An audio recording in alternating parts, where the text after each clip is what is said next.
Walikuwa wapi bora zaidi leo uwanjani? Pengine na huu ulikuwa ni mchezo wa aina gani?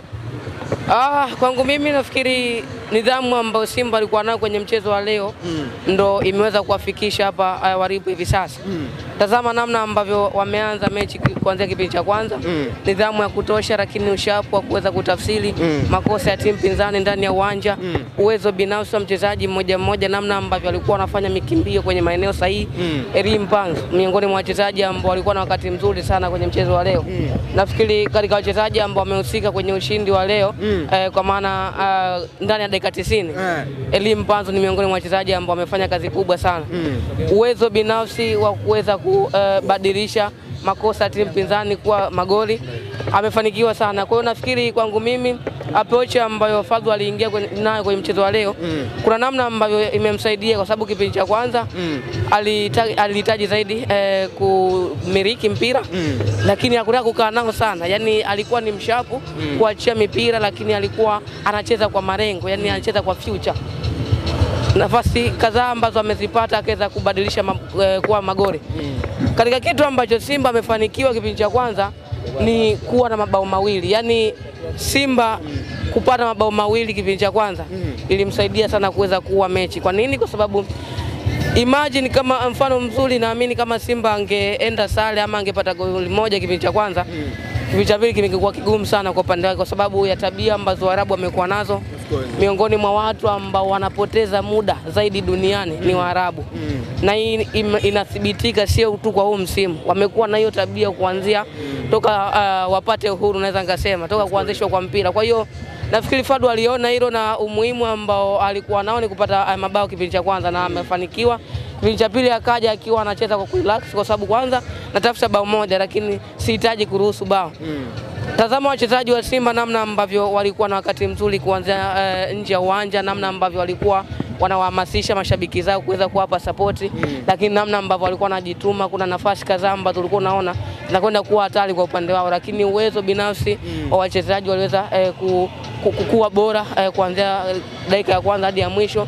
Kuna mipira kadhaa Musa Pimpini Kamara amepigiwa, lakini kutokana na ubora alionao ameweza kudhibitisha daraja na kuwapa kile Simba anachokihitaji. Kwa hiyo nafikiri ndani ya dakika 90 Simba alifanikiwa kuwa na nidhamu, lakini alifanikiwa kucheza na nyakati. Yani alijua kwa namna yoyote tabia ambazo nacheza kwa kulingana na mpinzani niliye naye, kuna namna ambavyo napaswa kucheza, na akafanikisha hiyo. Kwa hiyo nafikiri utawapongeza jitihada za wachezaji binafsi, viongozi, kwa sababu ni mechi ambayo imezungumzwa sana kuanzia nje ya uwanja na ndani ya uwanja, yamefanyika mengi, lakini all in all Simba anakwenda kwenye hatua inayofuata. Moja kati ya kitu ambacho amekimisi karibia misimu 6 inaenda. Hii nafikiri sasa kuna namna ambavyo inatoa funzo kwa vilabu vingine, lakini Simba leo ameandika historia. Yani miaka 5 mbele 10 watu watasoma historia. Alikuwepo kocha Fadlu, alipeleka Simba robo finali kwa mara ya kwanza kafu Mafanikio makubwa sana kwa Fadlu. Mafanikio makubwa sana tu, sio kwa Fadlu, hata kwa wachezaji, kwa sababu imagine Elie Mpanzu Kibisawala hata raundi ya pili tu haijaisha lakini tayari ameshafanikisha jukumu la kwanza kama timu kwenda kwenye hatua muhimu. Unakuja kwa wachezaji kama kina Jean Charles Ahoua. Ukija kwenye kikosi cha Simba ambacho kimeanza, kuna wachezaji watatu tu ambao kwa maana walioanza ambao wenye uzoefu. Shomari Kapombe, Mohamed Hussein pamoja na Kibu. Ndio wachezaji ambao wamecheza kwa muda mrefu kidogo, pamoja na Fabrice Luamba Ngoma, lakini idadi kubwa ya wachezaji wengi wao wanacheza ikiwa ni mara yao ya kwanza. Kwa hiyo lazima uwapongeze, kwa sababu si kitu ambacho kinakuja kwa bahati mbaya. Kutoka kwenye mchezo uliopita, Leonard Lateba hakuwa na wakati mzuri. Nini ambacho mashabiki wanakihitaji? Steven Dese Mukwala anaanza. Tazama impact ambayo amekuwa nayo. Kwa hiki ambacho anakifanya Mukwala, Lateba anapaswa kujiuliza. Anapaswa kujiuliza, kwa sababu tunaamini mtu anajifunza kulingana na makosa, sio? Steven Dese Mukwala kwa namna yote hawezi kufanana na Leonard Lateba, na Leonard Lateba kwa namna yote hawezi kufanana na Steven Dese Mukwala, kwa sababu tunatofautiana. Yani wewe ni wewe na mimi ni mimi. Tunatofautiana kwenye sifa, tabia na kila kitu. Kwa moja kati ya mastriker ambao hakuna fullback anatamani kukutana nao ni mastriker aina ya Steven Dese Mukwala. Kwa nini? Kwa sababu hakupi kitu kimoja ndani ya uwanja. Yani kwanza ni mwepesi kuwatoroka mafullback wa pembeni, kwa maana mafullback, lakini pia ni mwepesi kuweza kujiposition kwenye maeneo, lakini mbali na hapo mchezaji ambaye anashirikiana sana kwenye kile ambacho kinaendelea ndani ya box la timu pinzani. Kuna wakati utamkuta kushoto, kulia, nyuma ya namba 10 yuko hapo. Kwa hiyo ni mchezaji ambaye atulii kwenye sehemu moja. Sasa aina ya wachezaji ni ngumu sana kuwakaba, kwa sababu kwa aina ya mchezaji kama Leonard Lateba, yeye atakachokupa ni kwenye eneo la box, namna ambavyo anaweza kuwa na wagadi mafubaki wa timu pinzani, lakini namna ambavyo ana uwezo wa kuficha mali. Lakini Steve Dese Mugwara anakupa vyote. Kwa hiyo nafikiri kuanzia sasa hivi hata Fadlu Davis anajua wapi ambapo napaswa kuanzia kulingana na hawa. Ukifanya viongozi wa Simba na Simba yenyewe kuelekea nusu finali, unaiona wapi Simba Yusufu kwa namna ambavyo inacheza, lakini pia kama Simba haina deni, kama Simba imeanza kujipada na malengo ya Simba yanaendelea kukamilika?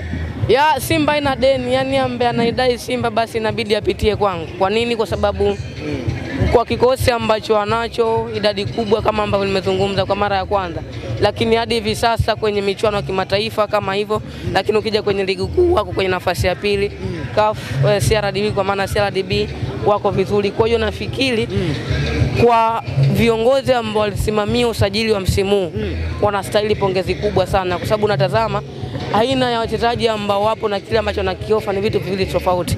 Mfano mzuri, Yusuf Kagoma alikuwa anasajiliwa kwa shilingi milioni 3 nafikiri. Lakini tazama impact ambayo amekuwa nayo. Kwa hiyo nafikiri Simba kwangu mimi bado namtaja kama timu bora. Kwa nini? Kwa sababu umeitaja Simba ni timu bora. Ni timu bora ndani na nje ya mipaka. Unachokizungumza Yusufu, Simba ni title contenders kwenye michuano ya kimataifa, lakini pia hata ligi kuu. Kwa nini? Kwa sababu Simba wakati anaanza michuano ya kimataifa alianza kwa kufungwa 5, si ndio? Akawa na consistency ya kushiriki kwenye michuano. Sasa imekuwa ni ngumu kuona Simba anafungwa hizo goli 5, sio? Lakini mbali na hapo, wakati Simba anaanza michuano kuna timu zilikuwa zinamsumbua, lakini hivi sasa hizo timu sio tu zinamsumbua tena, lakini zimepotea kabisa kwenye ramani ya michuano ya kimataifa. Kaizer Chiefs, AC Vita, Wydad Casablanca, National hali ambayo ilikuwa ni rahisi kumfunga Simba goli 5, sasa akija kwa Mkapa ataokota. Kwa hiyo nafikiri kuna namna ambavyo tunaanza kumtafsiri Simba hususan kwenye michuano ya kimataifa. Na hizi timu ambazo zinahitaji mafanikio kwenye michuano ya kimataifa wanapaswa kupita kwa Simba kulingana kwamba Simba ni mfano wa kuigwa. Simba ni mfano wa kuigwa kwa sababu robo finali karibia mara 6 michuano ya kimataifa, si kwa bahati mbaya. Akawa na consistency ya kushiriki kwenye michuano. Sasa imekuwa ni ngumu kuona Simba anafungwa hizo goli 5, sio? Lakini mbali na hapo, wakati Simba anaanza michuano kuna timu zilikuwa zinamsumbua, lakini hivi sasa hizo timu sio tu zinamsumbua tena, lakini zimepotea kabisa kwenye ramani ya michuano ya kimataifa. Kaizer Chiefs, AC Vita, Wydad Casablanca, National hali ambayo ilikuwa ni rahisi kumfunga Simba goli 5, sasa akija kwa Mkapa ataokota. Kwa hiyo nafikiri kuna namna ambavyo tunaanza kumtafsiri Simba hususan kwenye michuano ya kimataifa. Na hizi timu ambazo zinahitaji mafanikio kwenye michuano ya kimataifa wanapaswa kupita kwa Simba.